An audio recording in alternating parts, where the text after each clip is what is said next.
We're entering into a relationship that's going to last longer than the average American marriage. So know who you're jumping in with. I didn't come here to make things 10% better, 10% faster. That's not my mission in this life. And I don't think it's a bad thing for people to make money that way or to build companies that way. But I'm here to be the board member for the founder for whom I am the perfect board member. I am the perfect investor for someone who has a complex business model, innovation, often technology-driven company, and is looking for someone who is willing to look at the puzzle from a different direction and is willing to say, that's a little riskier, but if we win really big. Yeah. Welcome, climbers, to another episode of Climb by VSC. I'm your host, Jay Kapoor, general partner of VSC Ventures and co-host of Climb.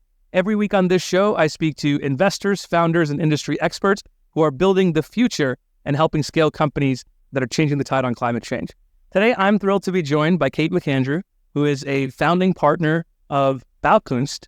I'm going to talk about the name. You got to know that. I'm thrilled to have you in our San Francisco studio.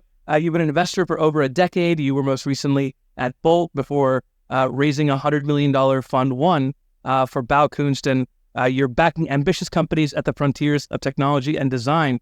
Thrilled to dive into all of that. But first, thank you for joining me. I am so delighted to be here. Thank you for having me. This is going to be a great time. So let's start with the memorable name. What is a Baukunst, and is it contagious? I haven't heard that one yet. So Baukunst is one of those fun German compound words that means the art of building.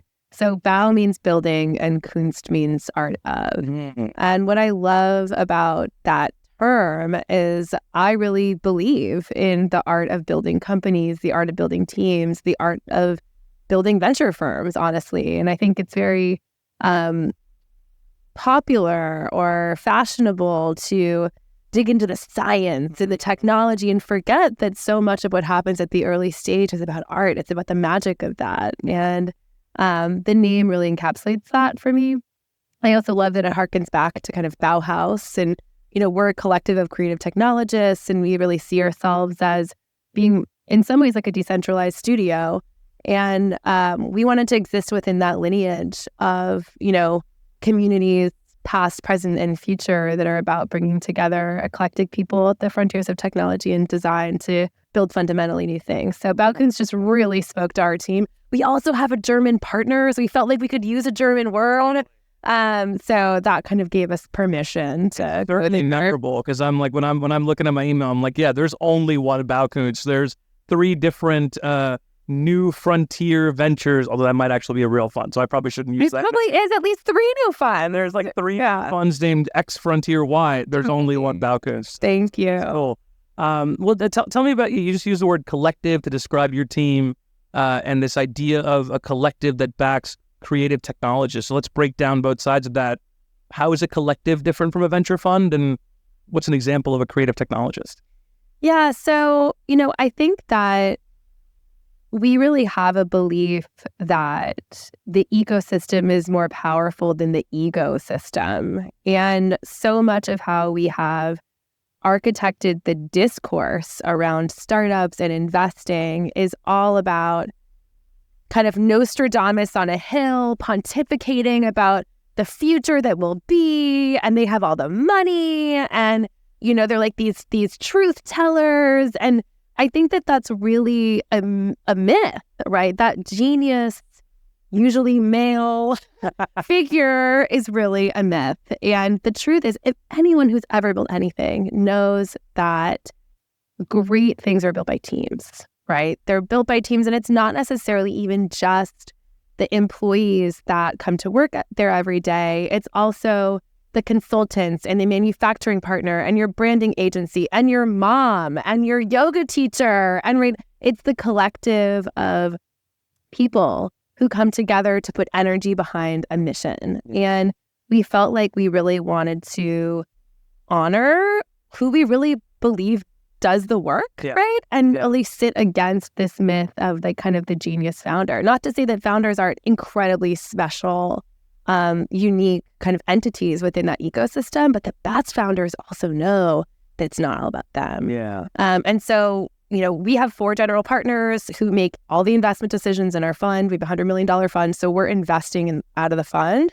But we have about 100-person collective that are all subject matter experts, like truly, experts in their craft, really pushing the bounds of their disciplines across a variety of everything from, experts in material science and IP law and community building and all kinds of different storytelling, all kinds of different people. These are your LPs, or they're just kind of friends of the firm? So interestingly, we waived the minimum check size for anyone that we wanted to bring into the collective. Yeah. So, most of we have a $100 million fund. Most of that money is, large institutional investors.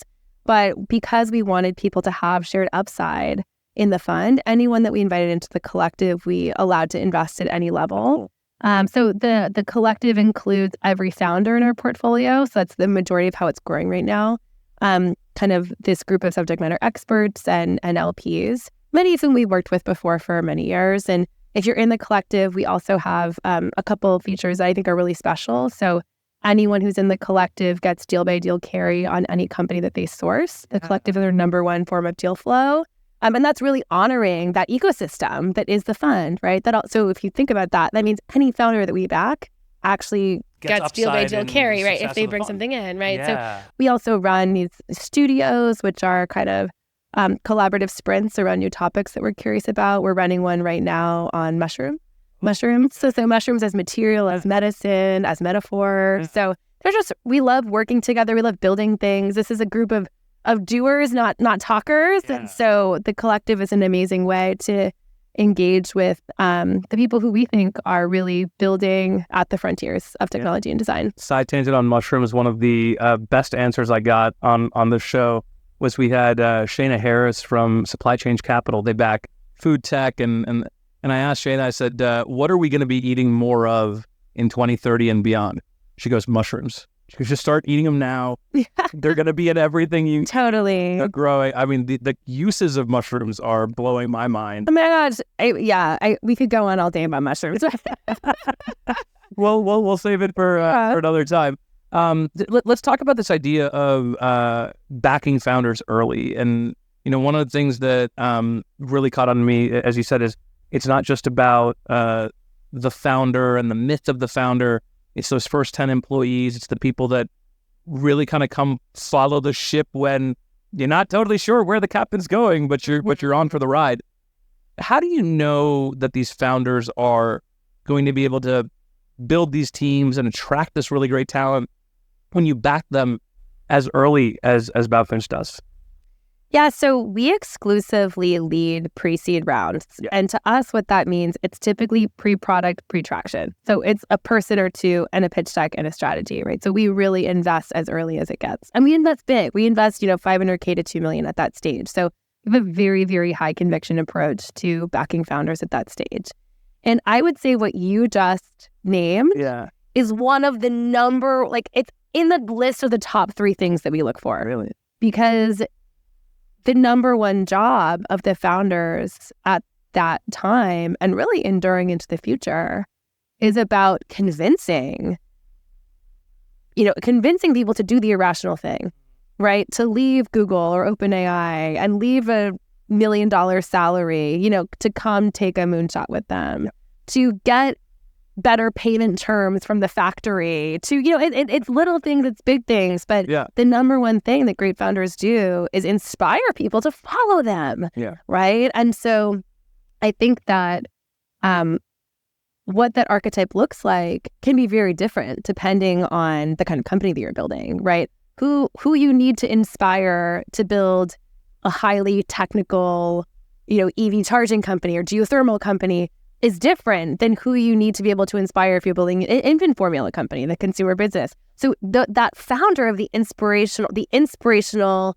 galvanizing leader doesn't always have to look like a fast-talking, super chatty big personality. It can be a neurodivergent, PhD, right? But in either case, and in both cases, you have to be able to bring people to your mission. You have to be able to show others that where you're going is worthy of pursuit. Yeah. And so that's something that we really that we really try to understand about the founders and the questions you can ask to understand that, or is this something that you, I guess, like discern over time, just spending time with them?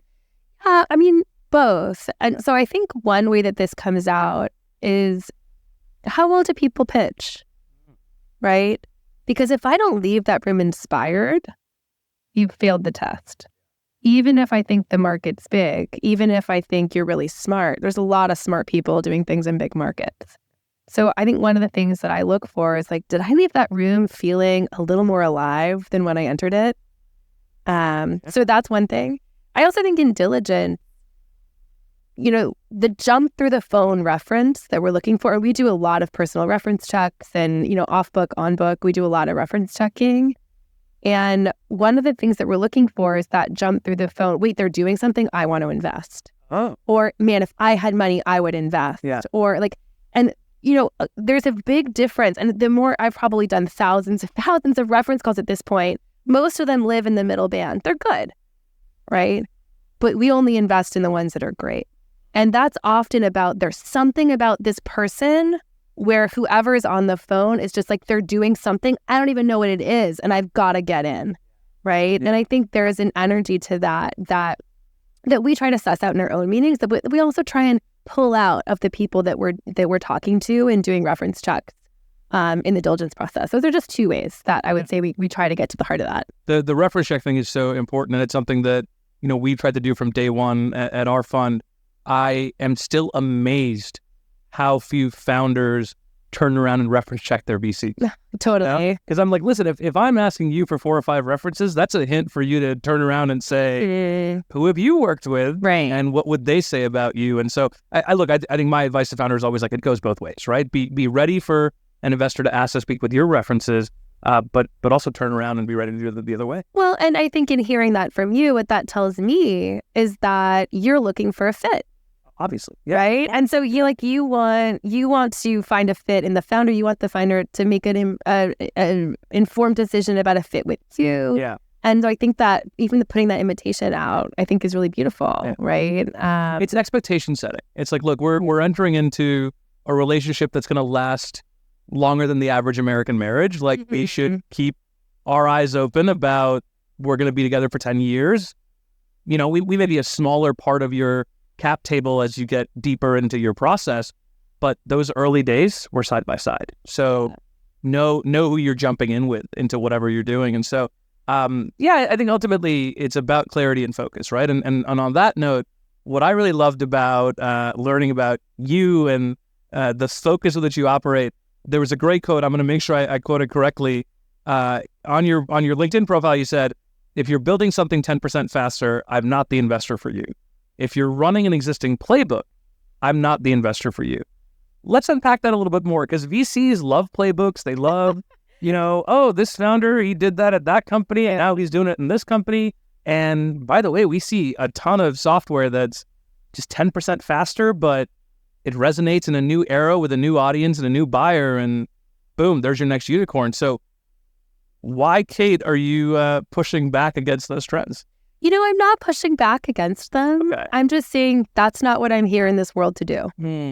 I didn't come here to make things 10% better, 10% faster. That's not my mission in this life. Yeah. And I don't think it's a bad thing for people to make money that way or to build companies that way.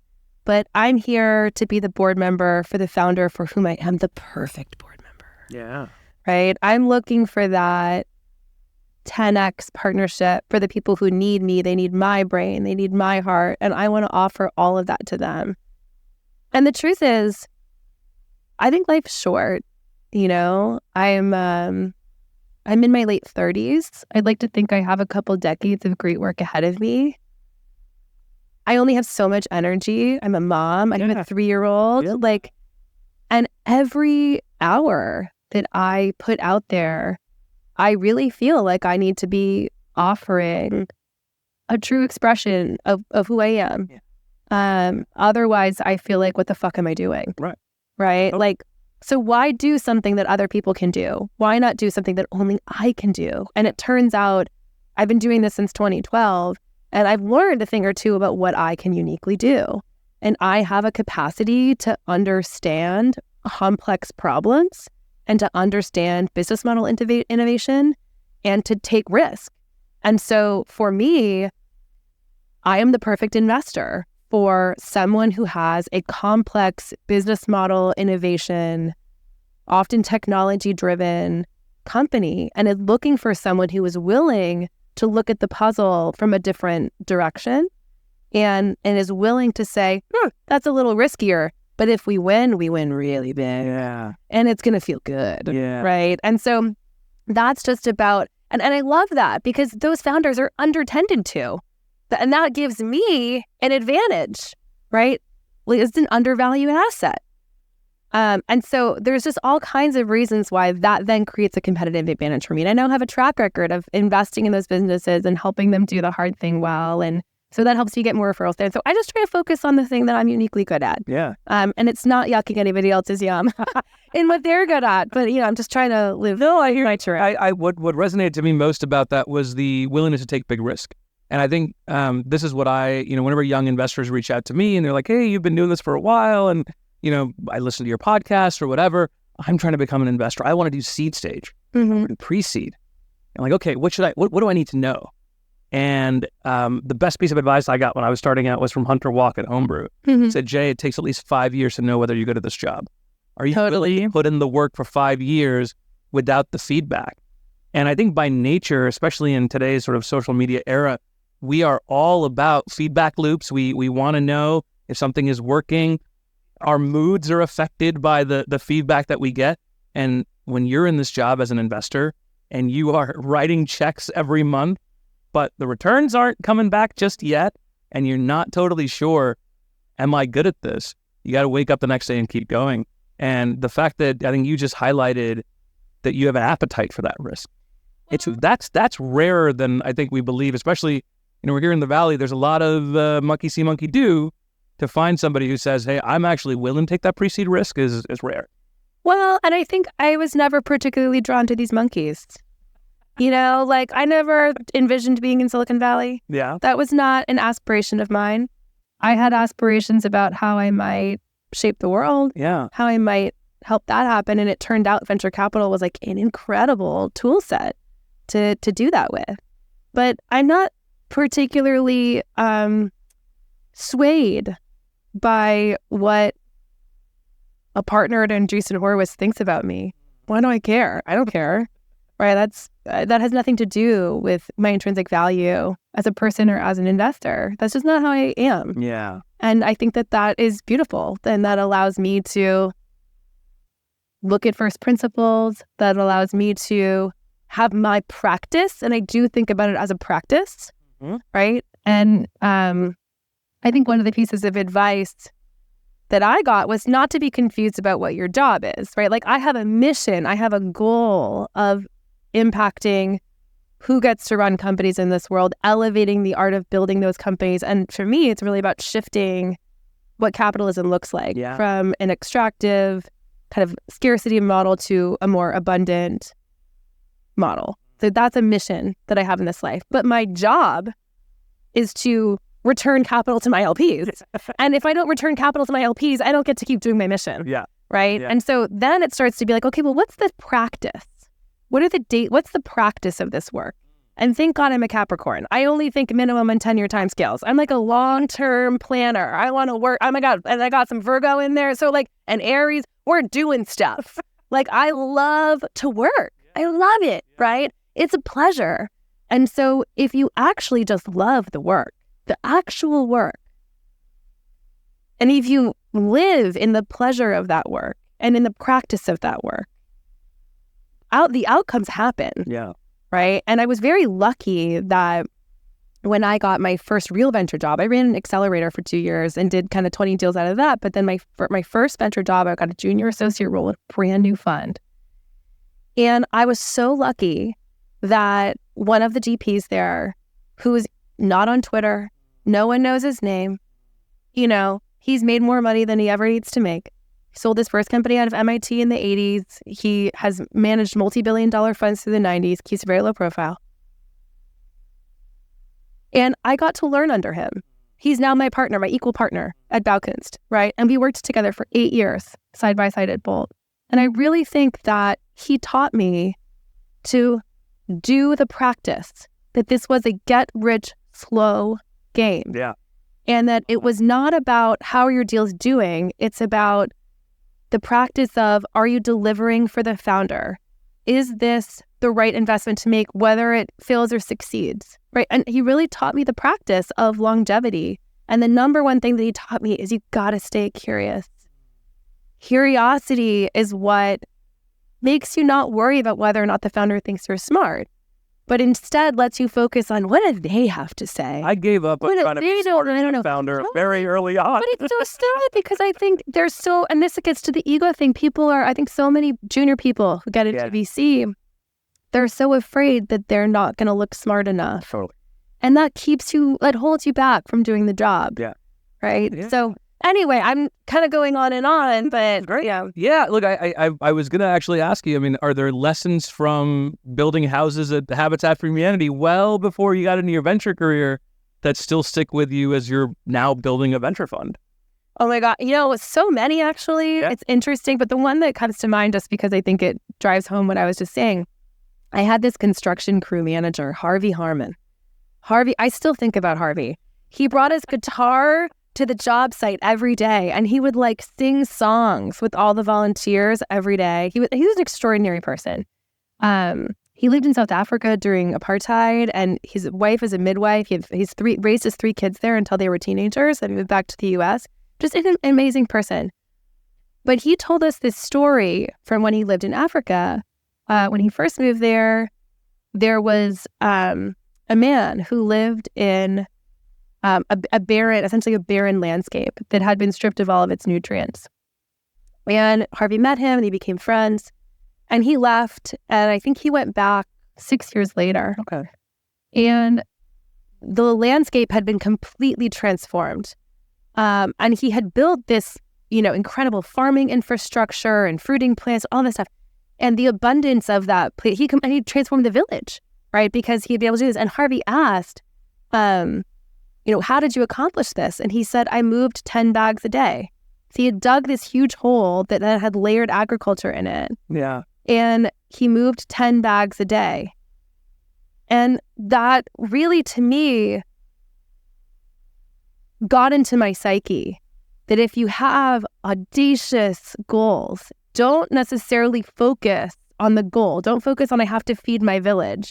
Focus on what are the 10 bags that I have to move today. Yeah. And to me and if you do that, if you move 10 bags every day, if you plant that one tree, if you do each of those things every day, ultimately the outcome comes. Yeah. Right? Yeah. So I think that was just a lesson that he shared with me, taken forward. I love that story, and it resonates with me, and I'll tell you, maybe I'll share a similar story. I would love that. That sticks with me. So during the pandemic, I had a lot of time on my hands. I started a podcast where I was interviewing professional athletes about what they were doing post-career. One of the people I was lucky enough to speak with. I have a deal for you then, actually. We'll use that about that. I don't do a lot of sports tech, but I know quite a few. There's something interesting in my inbox. But I got a chance to chat with 8-time Olympic medalist Apollo Ono. And Apollo is actually now a venture capitalist in his own right, so he's pretty active as an investor. So Apollo and I are chatting, and I kind of asked him about that experience of winning that first medal and what it taught him. And he was like, honestly, man, it felt really hollow. I was like, wait a minute, you brought home gold for your country in front of billions of people watching you in the Winter Olympics. And he goes, it was 30 seconds. Right. He goes, I got up on that podium, they put the medal on me, people clapped, and then I walked out and I was like, I woke up at 3 a.m. for an entire year, for 4 straight years, for that 30 seconds. And that was kind of his story to me to say, you find the joy in the journey, because you're going to realize when you get to the outcome, one, there are always more outcomes, more goals, more peaks you want to reach. But two, the amount of time you spend up there isn't always going to feel worth the grind. Yeah. So if you focus on the joy in the journey, you focus on the steps. His feedback was, you have a goal 4 years from now. How do you break it down? You say, what do I have to do 3 years from now? 2 years, 1 year, 6 months, 6 weeks, 1 week today. Well, and I think too, to kind of bring it back to technology, I love investing in first generation technology products. And I think one of the things that my business partner, Tyler Mincy, co-founder and GP at Baukunst, he was on the original iPhone team and ran the whole iPod roadmap there when he was in his 20s. Wow. $7 billion, business line in his 20s. And I think, he's so accomplished. He rarely talks about it. He's so accomplished. But together, we've sort of talked about Baukunst as a place where we want to pride ourselves on doing new things well. And it's not like, we want to run the iPhone playbook. That's not what it is. It's not, let's go build we built the iPhone, now let's go build the iPhone 2.0. It's like, we built the iPhone, now what's the next new thing that we want to make? And there is an art and a practice to building fundamentally new things.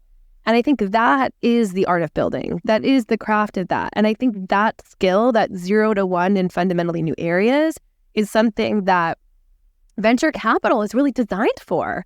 So, and this gets back to our earlier point around, why not make things that are 10% more efficient or what have you? Is like, I also believe that our asset class was designed to take big swings. Yeah.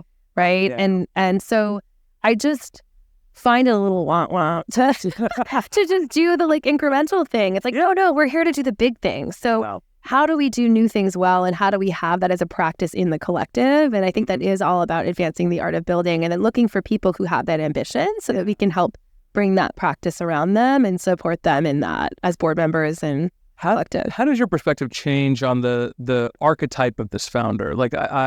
I think about this quite often, given that a lot of founders that we're backing, they're building in legacy industries, they're building in, the hard to decarbonize, the hard to digitize, construction, logistics, manufacturing, shipping. Mm-hmm. The profile of the founders we see that are building in those spaces doesn't look like the typical coder in a hoodie with a laptop. It looks like an experienced executive who spent 10 years and now she's like, hey, I was running this inside. I'm now going to build a startup and sell to my former employer and other people like me. How does the way you diligence those individuals change, and how do you help them avoid some of those first-time founder pitfalls? So I think what I'm hearing from you is that you feel like in maybe especially climate tech, that the archetype of the founder that is going to be successful might have more operating experience and not be that kind of swashbuckling college student. Which is less startup experience. Yeah. It's not even just... They're coming kind of a big company. They're coming from big companies. Right. That's right. Yeah. Yeah. How does that change how you evaluate them for investment? Number one, I would say I don't know if I agree. Okay. Well, let's dive into that. Yeah. I don't know if I agree. I don't think that people who come out of big companies are fundamentally bad founders or something. I don't think that that's true. But I do think that there's a mode of operating that they have to have. And so, and just to give you not that I totally disagree, because if I think about some founders in our portfolio, like the founders of software-defined automation, they're, this is technical, but kind of making cloud-based PLCs. They're basically trying to wrap software around the factory floor in a very layman's terms. Sure. And you can't really build that company unless you've been inside. So they came from Siemens. They came from those kind of legacy industries. Yep. And so I think you're right. There are certain industries where you got to come from the inside. Mm-hmm. You have to be deep in the technical disciplines. You have to be deep in how those organizations work. So when we're diligencing folks like that, a lot of what we're doing is trying to understand, how are they as operators? How are they as builders? How are they as leaders? And you can see it a little bit in their career trajectories. Mm-hmm. And then it's, in the diligence framework around how are they as managers and how do they move quickly and are they hard driving and da-da-da-da-da. So it's about kind of figuring out the psychograph. And oftentimes they typically grow very quickly within an enterprise organization, right? There are folks that they're not in any given role for more than 2 years, right? Because they're not stagnant. They want to keep growing. So I don't want to say totally disagree, because I think I have examples in the portfolio where it's 100% true. But I also think that we've seen, folks who don't come out of the legacy industries or the legacy enterprises, bringing a fresh perspective and it really working. and bringing like a new kind of creative insight or a technology insight. So it can be both. Yeah. Is there something, I guess, that those found, like, I'm not even totally sure how to ask this question, but it's like, I almost find sometimes there's founders who like don't know what they don't know. And that's almost healthier because they are willing to question long-held beliefs about how an industry operates, which is powerful sometimes. Mm-hmm. The flip side of that is you back somebody and they go, yeah, we didn't realize the sales cycle was going to be 9 to 12 months, and we only raised 16 months of funding. And it's like, okay, well, what do we do?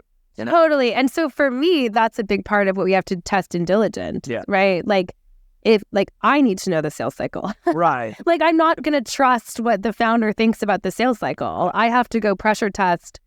What do I think the sales cycle is? Call some customers, figure that out on my own, and then assess, are they raising enough money? Now, I can tell them, I think you have the sales cycle wrong. Like, you're raising $1 million, and I think you really need 2, and here's why. Yep. Let's talk about that. And by the way, we probably need to think about recruiting a VP sales sooner than we thought, because like, you have good instincts, but this is a founder-led sales organization and you don't got it. So let's think about how we resource that early on. Let's bring in support around that. So I think part of it too, and in that conversation, you find out, is this person listening or is this person not listening? And like, you need a listening team, right? You need a collaborative team, especially if they're first-time founders, because they don't know what they don't know. And so the question is, how quickly will they learn? And I think that has been one of the top predictors of success that I've seen for not just early stage founders, but for greener people, whether they're coming out of school, they only have years of experience, whatever. I think about, slope versus y-intercept, right? You have some people that are high on the y-intercept. They've learned a lot. They've got strong networks. They're very seasoned, etc., but their slope is shallower. I love a low y-intercept, steep slope founder, right? And the number one thing there is just like, are you listening? Are you taking the feedback? Are you integrating it? And by the way, that doesn't mean you have to listen to me, but you need to listen to 10 people and then make a choice. Yeah. And by integrating all of that input, right? So it doesn't mean that you have like a puppet and you just, the VC says, and then you go to what they say, that's right? Not healthy either, by the way. Totally. Your VCs don't know, they're not as close to your customers as you are. Yeah. Totally. But I think it's my job to see the pitch, to get the operating plan, to look at the funding plan and say, does this make sense? Yeah. Do I think we can hit these milestones on this money? Yeah. If not, why not? And to talk about that and to right-size the plan, right? And that's a lot of what we need to do to set people up for success. And by the way, it might be like they think they need to get 10 customers, and we say, actually, you just need the 2 right ones. So let's find the 2 right ones. Yeah. And it's about helping people understand what are the right milestones and what not to do, because you can't do everything at the early stage. Right. So if you're a pre-seed company, some of the most powerful things that you can do is to say no. And believe it or not, that comes up so often as we talk about kind of what founders get wrong. It's just focus. Like, it just comes back to the idea of knowing what you need to do, knowing the path you have to go get there, and then as you find success, the distractions only get bigger. One quote that I heard you say that I really loved and would love to unpack is, most VCs back people on quality of resume, not quality of experience. What's an example of somebody where you back them on quality of experience or quality of work, and maybe not quality of resume? Yeah, interesting question. So I think when I think about a resume, I think about, the names on the page, right? Have you been at some big names? And I think that, did you go to the right schools? What have you? Not what did you achieve there? What did you make while you were there? And I think that one of the issues that I understand with that is, if you're, a rising principal at a big fund, like, no one ever got fired for backing someone who's been at Dropbox for 5 years, who's going to go build something adjacent to what they thought at Dropbox. Like, no one ever got fired for that. There's that 10% faster for you, right? Yeah, total. And it's also just like, oh, that's a plausible founder, right? That, that makes sense. And so I understand why we do this, why we back the people that we think look good. And there are a lot of programs out there, I won't name names, that are just all about taking talent that has done a couple of years at a brand name place and, just putting money to whatever they want to do now. Oh, mafias, right? It's the XYZ mafia or the ABC mafia. My discomfort with that is brand names do not make you exceptional. Doing exceptional things at brand names makes you exceptional. But I want to know what you've accomplished. Yeah. I want to know what you shipped. I want to know how you grew. So I'm looking at trajectory. And so I want to know, were you at this place for long enough to have an impact? Did you really build something? Did you really ship something? So you have to really dig in to that work history. Yeah. And I think the other piece of it is people investors often undervalue experience that happens outside of work, right? A lot of times people's passions in life give them insights that lead them to companies that are surprising, right? I think about, I led the pre-seed round in Airbnb, which is an infant formula company back in 2018. Now, Laura was an early exec at Airbnb. No one's going to argue with that resume, but she was building an infant formula company. That's an FDA-approved CPG product. She had no background in food. She had no background in medical devices or FDA clearances. And she was direct to consumer. Totally. So was the resume good? Sure, Airbnb's good, but it wasn't obviously a rock solid resume for the business based on work experience. But what she was a brilliant, passionate mom on a mission who knew how this industry needed to change and was going to run through walls to make it happen. And so it was actually her personal experience with feeding her babies coming from Europe, where the food regulations are very different than they are in the US, being here, trying to go back to work at Airbnb, being stuck in this bind of wanting to breastfeed, but feeling like that takes 32 hours a week. And she was an executive, and how is she going to make it work? And so her personal life experience, her personal passion, which is not on the fucking resume, was the thing that made her the best founder in the world to go found this company. Yeah. And so many people discount that personal experience as being relevant. I'll give you another example. Please. This is a company that recently invested in that is not announced. I won't say too much about it, but the founder ran the entertainment vertical for Instagram early on and then for Clubhouse, and really on the forefront of integrating what does it look like for, influencer-led, kind of scarcity-driven product e-commerce experiences to get integrated into platforms and products, kind of best in the world at that thing. Super passionate about vintage home furnishings. And now she's doing something in between. But she doesn't, and I backed her as a solo founder. Right? Now, she doesn't know anything about furniture logistics, or she didn't when she started. Now she's a master at it, right? Because she's personally passionate about it. And you can bring in operators and other people who have experience, around that thing. So I think oftentimes, when I think about the creative technologist, they're bringing a key insight into a market that may have come from their work, but sometimes it just comes from their life. Yeah. And then they have some sort of skill, often on the technology side, that allows them to build the thing better than anyone else, right? So, and oftentimes that's actually, that's the technology piece that's sourcing from their resume, whereas the insight might actually come from their personal life. So, yeah. I got to tell you, I've done 65 episodes of the show. That is the first time I've heard founder market fit be talked about in that way. Because I think when people talk about founder market fit, it's very classically has depth in this field or has expertise in this way of building a team or operating or this industry. But to talk about passion as being a part of founder market fit is so unique to me, and maybe dovetails into what I'd love to ask you about Dig Energy, which is one of the companies you invested in.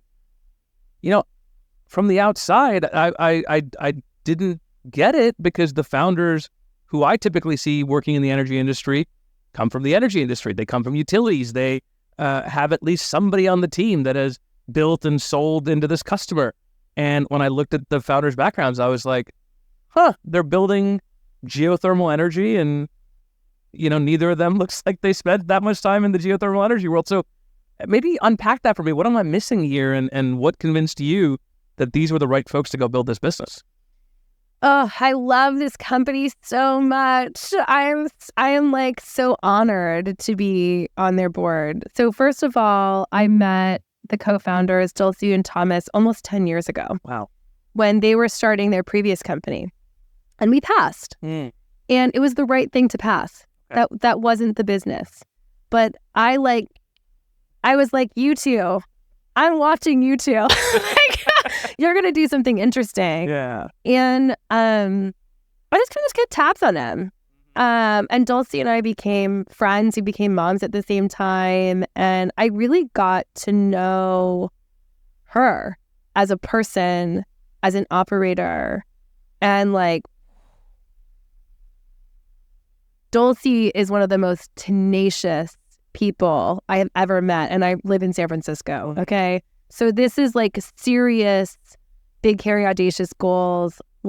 She's so tenacious. I can't over express how true that is for her. Yeah. Now, what I think is really interesting about what they're doing is Thomas is in, MIT mechanical engineer. I'm the only non-mechanical engineer on the GP team. So we've got some deep technical chops in what we're doing. Sure. And if you look at geothermal, I really believe that we will only get mass geothermal adoption in the US if it is as cheap as putting in an HVAC. I think we have to make it that cheap for the consumer. And if you don't dramatically change the cost of drilling in some way, that's not going to happen, right? And so I got wind that Thomas had been tinkering in his garage, and sent my partner, Matt, who's an MIT mechanical engineer, who happens to live, not that far from Thomas, to kind of go check out what Thomas was up to. And so we actually were talking with Thomas kind of just about the tech and sharing notes and this is one of the beautiful things about working on a team that's non-competitive. I think all four of us worked on diligence on this thing in different ways. And Matt was just there is something fundamentally new here.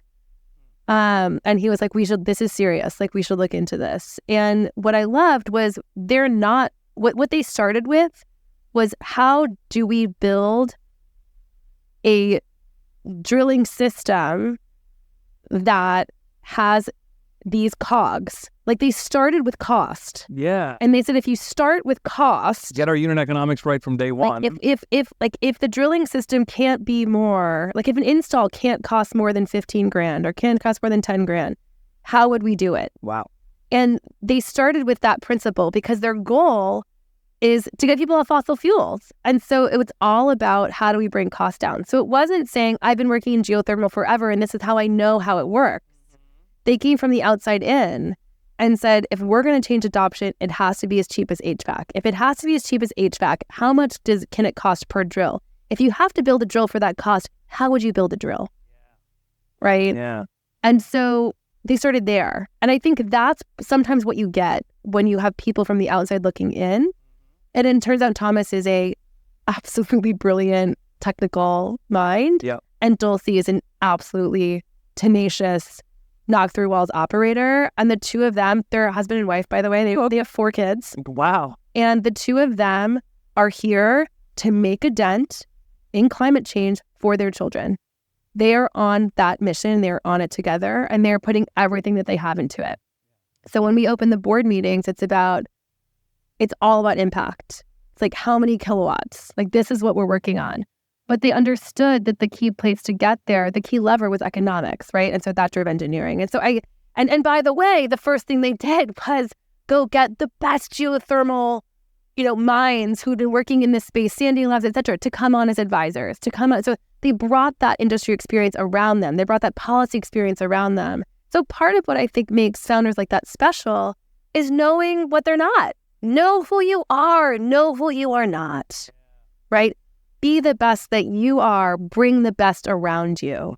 That's about being humble, self-aware. That's about that ability to get people to follow you, right? And so I see that in them. And so to your earlier point about different kinds of founders starting technical companies or in legacy industries or whatever, I honestly think depending on the industry, depending on the approach, both can be totally appropriate. It both can work.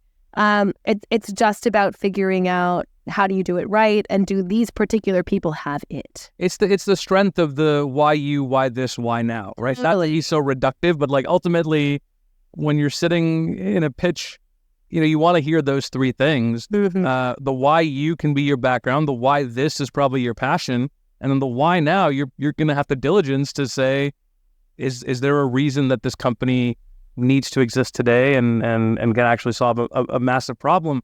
One thing I picked up on there, which I think is rare more as I look at how other funds are constructed. Again, we're new in our journey, and we're trying to think about the right way to make decisions. Do you guys make all your decisions together where all four partners are on board, or is it somebody pounds the table and says, that's my gal, that's my girl, I'm going to go invest in this deal? Like, how do you typically manage that?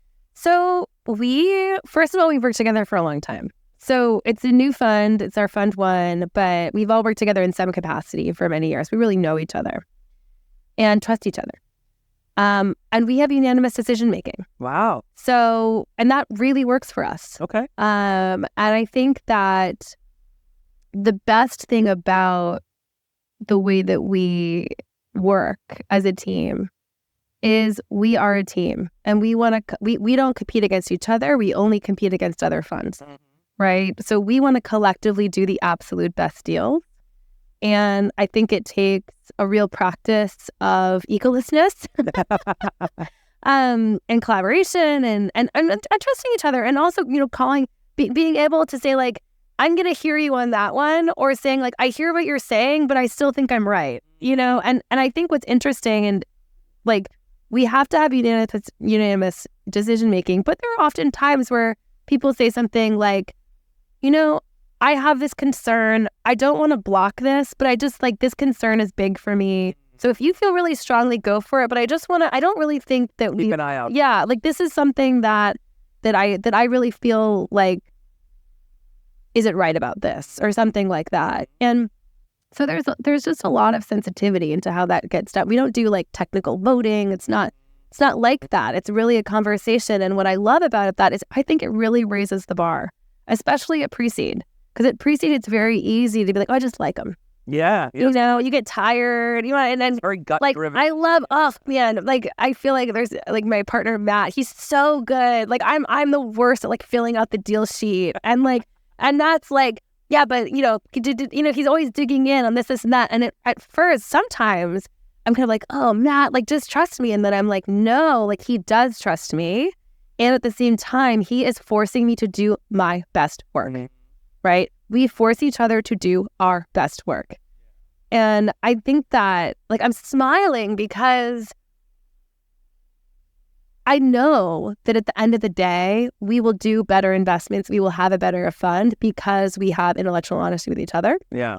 And because we really support each other in that process. And we all are very different.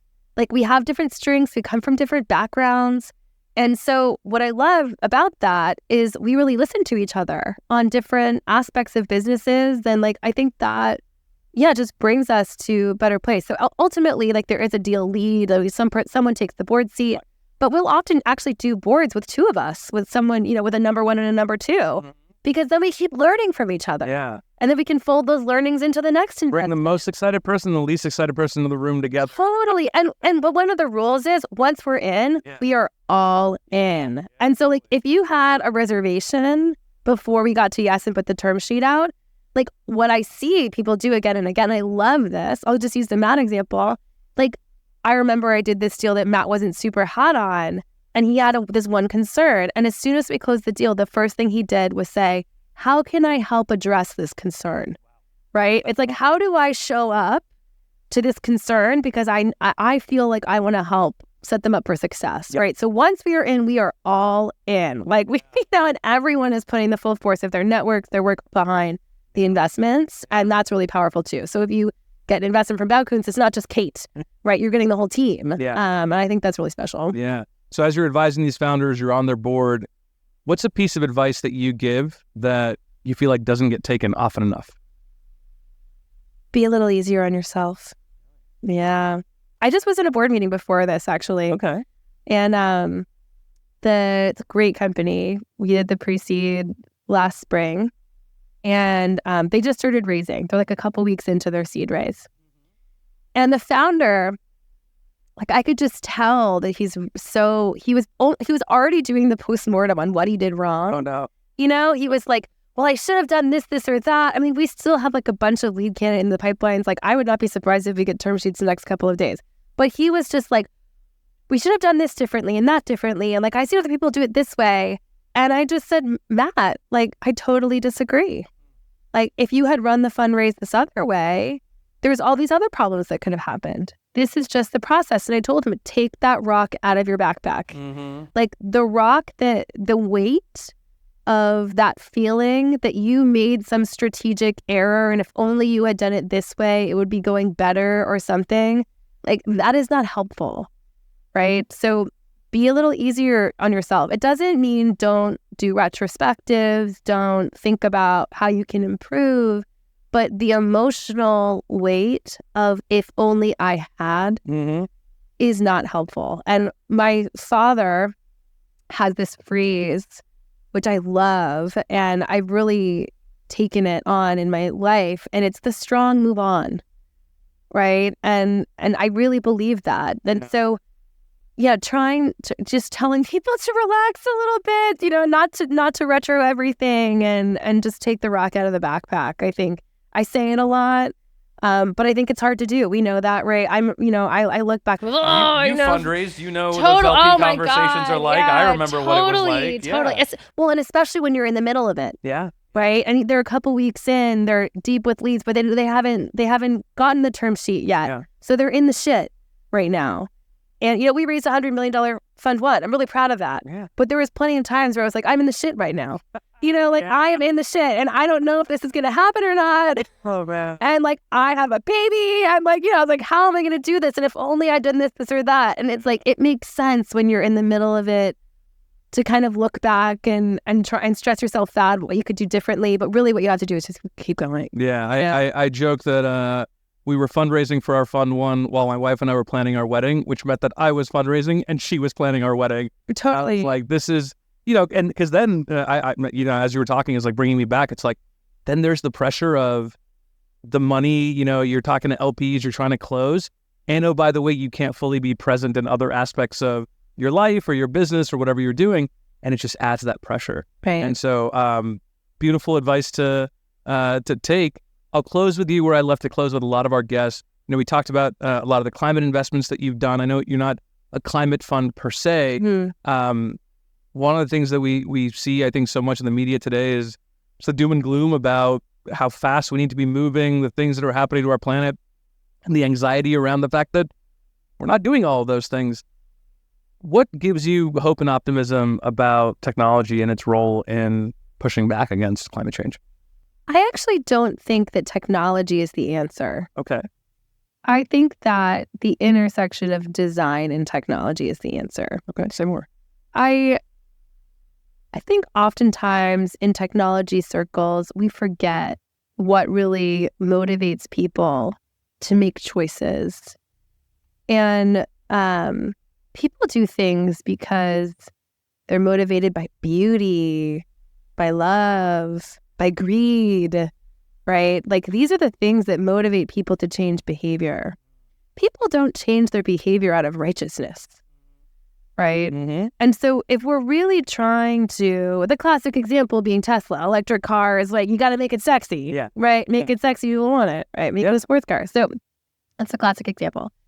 But I actually started this art show called Beacon, which we hosted last year with a design studio called Prowl, designing the regenerative future. We're doing another one later this year. I'll let you know when that's happening. But what that's really doing is shining a light on the companies that are putting design first in the climate conversation And I think it's those companies that are going to be successful in making climate sexy, right? And so I do a lot of consumer investing, enterprise too, but I think that the technologists need to remember that they exist within the container of human desire. And technology is a component of what will help us move the needle, certainly. But if we're talking about adoption and behavior change, I think we really need to start with what motivates people. So that's why I think design and technology together are the path.